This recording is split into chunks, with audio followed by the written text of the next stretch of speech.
कर्णाली घुम्नलाई। बाबा हुनुहुन्छ अनि म फेरि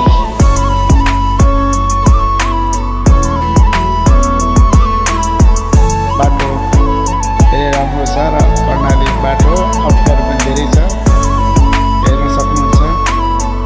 राम्रो छ, सरकारले पनि यो रास्ता राम्रो बनाइदियोस्। यो घर कस्तो कस्तो चुचुरोमा घर बनाएको छ नेपालमा, हामी आज देखाउँदैछौँ कहाँ कहाँ घुम्न गयौँ भनेर।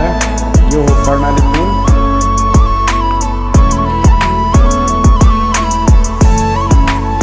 अझ अगाडि देखाउनेछौँ।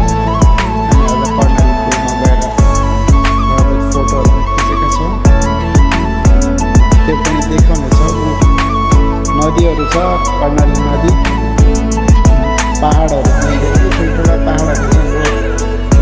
समुद्र जस्तो छ, यति राम्रो छ, पुरा पाल बिछ्याएरै छ, सम्लो पानी है, यति राम्रो छ। तपाईँहरू हेर्नुहोस्, लाइक सेयर कमेन्ट जस्तो हुन्छ त्यो मलाई कमेन्ट गर्नुहोस्, सहायता गर्नुहोस्। अगाडि कर्णाली पुल देखिसकेको छ र हामी बस स्टपमा पुगिसकेका छौँ। यहाँबाट अघि जाँदै गर्दा तपाईँलाई बताउनेछौँ हामी कहाँ कहाँ गयौँ।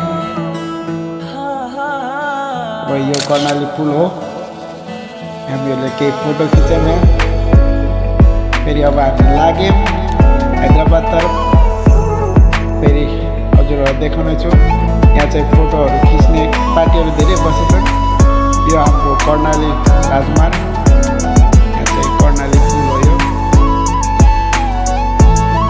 यो लुम्बिनी राजमार्गभित्र छिरिसक्यौँ हामीहरू। अब हामी हैदराबाद जाँदैछौँ। हैदराबाद गएर पनि तपाईँलाई देखाउनेछौँ। हुन्छ, जय मसी।